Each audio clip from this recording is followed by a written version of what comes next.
Welcome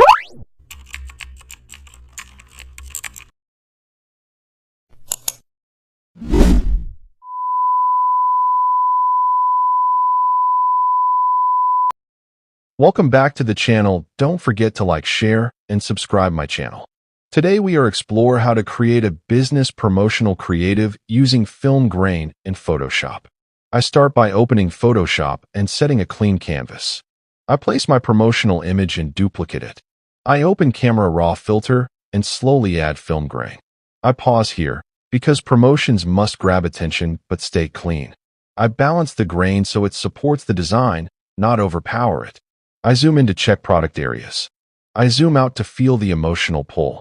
Now I add business promotional text with strong alignment. The creative looks powerful, emotional, and business ready. Thank you for watching. Keep practicing and let your creativity speak louder every day.